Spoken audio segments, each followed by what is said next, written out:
GST का निज़ाम जब से शुरू हुआ है, तो सबसे कोई जो अहमियत की कोई हामिल है कोई चीज़, तो है जीएसटी की कॉम्पनसेशन। क्योंकि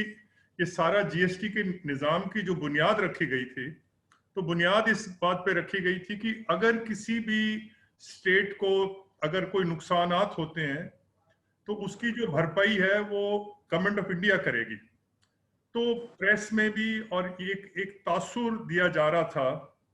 और एक इसको शक के घेरे में लिया जा रहा था कि क्या केंद्र सरकार लीगली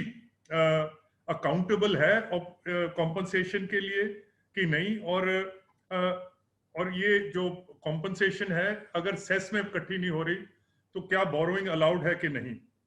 सो एक एक ये बात तो हो सकती है कि फंड्स अवेलेबल नहीं है कॉम्पनसेशन के लिए, पर एक दूसरा मुद्दा है कि गवर्नमेंट ऑफ इंडिया की कोई कमिटमेंट ही नहीं है। सो आज की जो मीटिंग हुई 5 घंटे चली, मैं नहीं कहूंगा कि ये बहुत कोई खुशगवार माहौल में चली, क्योंकि दो बातें हुई। एक तो पहले गवर्नमेंट ऑफ इंडिया ने, सेंटर ने एक अटॉर्नी जनरल के जो उनके लर्नड अटॉर्नी जनरल के जो व्यूज हैं वो पढ़ के सुनाए कि दरअसल कोई लीगल कमिटमेंट नहीं है। और ये मेरी समझ से बाहर है कि क्या वजह थी कि ऑनरेबल अटॉर्नी जनरल के व्यूज जो हैं सर्कुलेट क्यों नहीं किए,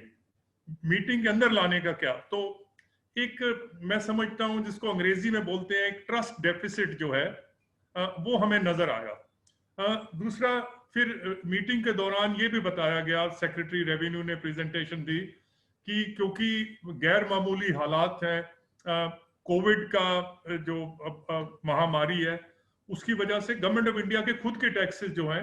वो इकट्ठे नहीं हो रहे, और इस वजह से, पर क्योंकि चीफ मिनिस्टर पुडुचेरी, छत्तीसगढ़ और कुछ ऑपोजिशन स्टेट्स, उन्होंने बहुत बेहतरीन पेशकश करी, जो स्टेट्स का जो नुक्ते नजर था और कांग्रेस पार्टी का जो नुक्ते नजर था। तो इवेंचुअली जो गवर्नमेंट ऑफ इंडिया है वो इस बात पे तो सहमत हो गई कि यस, हमें ये जो कॉम्पनसेशन है, और सिर्फ इस बात की इस साल के लिए 2021 का जो साल चल रहा है, अगले साल की कॉम्पनसेशन का मुद्दा भी ओपन छोड़ा हुआ है। तो उसमें जो मेरा कहने का मतलब है कि एक सॉल्यूशन जो है वो हमारे पे मुसल्लत कर दिया गया है।